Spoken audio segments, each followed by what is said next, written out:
Hey everyone, welcome back to the channel. Today we are going to list the top 10 most luxurious cars in the world. But before we begin with today's topic, make sure to like this video, subscribe to our channel, and turn on the notifications so you don't miss any of our upcoming videos. Without further ado, let's get right into the video. Number 10. Mercedes AMG S65L. The top-of-the-line performance version of the Mercedes S-Class limousine luxury car hasn't undergone much mechanical change in more than a decade. You could argue that this car hasn't needed to because of its monstrous twin-turbocharged petrol V12, which generates 621 bhp and 738 feet-pounds of torque. It is an engine that can accelerate a 2¼ ton, 5.3-meter-long rear-driven limousine from 0 to 62 miles per hour in just 4.2 seconds. Keep in mind that this is before the vehicle has really settled down, found its feet, and started moving. Number 9. RollsRoyce Dawn. Super luxury 4-seat convertibles are an extremely uncommon class of vehicle. While Bentley has its Continental GTC and Mercedes offers an open-top 4-seat S-Class, Bentley previously had its Azure drop-top.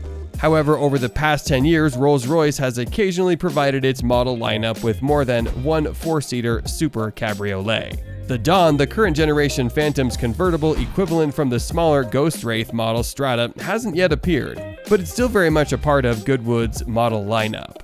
Number 8. Range Rover SV Autobiography. Since the early days of the renowned SUV upon which it is based, the top-tier long-wheelbase Range Rover has advanced significantly as a luxury vehicle. The modern SV Autobiography is a car that is fully 5.2 meters long and weighs 2.6 tons at its heaviest. It is hand-finished by Land Rover as its special operations base near Coventry. It was designed to fully capitalize on the nascent market for extremely expensive SUVs and the high regard some people have for the Range Rover brand. And it succeeds in doing so admirably.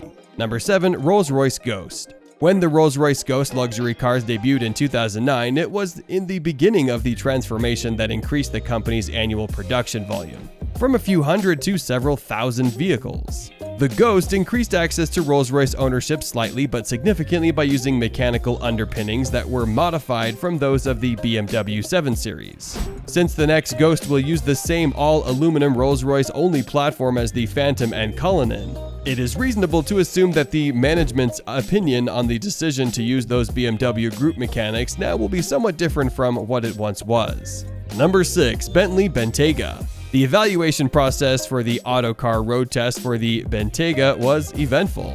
Being the first of the flood of the 100,000-plus super SUVs to hit the market in 2016, we first gave it a high rating with a few caveats in W12 form. Then in 2017, when Bentley introduced a 4.0-liter 429 bhp turbocharged diesel V8, sourced from Audi, which produced the same amount of torque as the 12-cylinder petrol motor, but at a more manageable crank speed, we gave it an even higher rating. Number 5. Rolls-Royce Cullinan.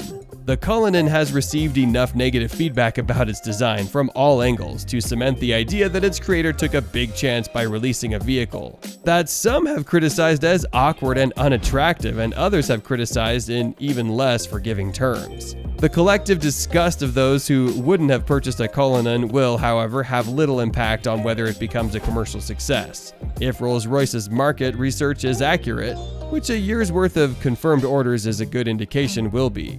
Number 4. Bentley Mulsan. The Mulsan is a top-tier luxury 4-door that is purposefully more understated in approach than a certain important British limousine rival. It has a less formal atmosphere than the Rolls-Royce Phantom, and the interior has a paneled smoking room that is more reminiscent of an old gentleman's club than the ballroom with chandeliers in the Phantom. There's nothing like it in terms of material quality, the luster and natural appeal of its wood veneers, or the tactile allure of so many of its fittings. Number 3. Mercedes Maybach S650. The S650 is the modern standard bearer for Daimler's Maybach super luxury brand. It is the most expensive and unique vehicle in what may be the most widely regarded and admired limousine lineup in the world. According to outward appearances, you might mistake it for an S-Class as opposed to a Maybach. This is the result of Daimler's strategic decision made a few years ago to expand the brand's appeal by adding Halo Maybach models to some of its more mainstream Mercedes passenger car lineups. The extremely rare Simon Cowell-designed Maybach 57 and 62 limousines were simultaneously consigned to oblivion. Number 2. Bentley Flying Spur. Starting out as the Continental Flying Spur in 2006, Bentley's four-door Continental Series limousine only dropped the nomenclative prefix that links it to the Cruze current two-door GT, with its most significant model update in 2014. However, the Flying Spur is currently in its third generation, which is evident from a prouder, more angular design, which heavily borrows from the most recent attractive Continental GT Coupe. It is also likely the most opulent yet. Number 1. Rolls-Royce Phantom. Rolls-Royce replaced the largest and most opulent luxury vehicle in motoring in 2017. And our road testers welcomed it with a glittering 5-star road test shortly after. Owners will adore it just as much as the ostentatious declaration of wealth and status it bestows as for the unrivaled sense of occasion you experience when riding in one. Many people won't realize it, but the most recent Phantom is also a complete joy and a rare pleasure to drive. That's it for today. If you guys enjoyed the video, make sure to hit the like button. Don't forget to subscribe and turn on that notification bell so you never miss out on any future content we'll produce for you guys. We're signing off now, but we'll be sure to catch you all in the next one.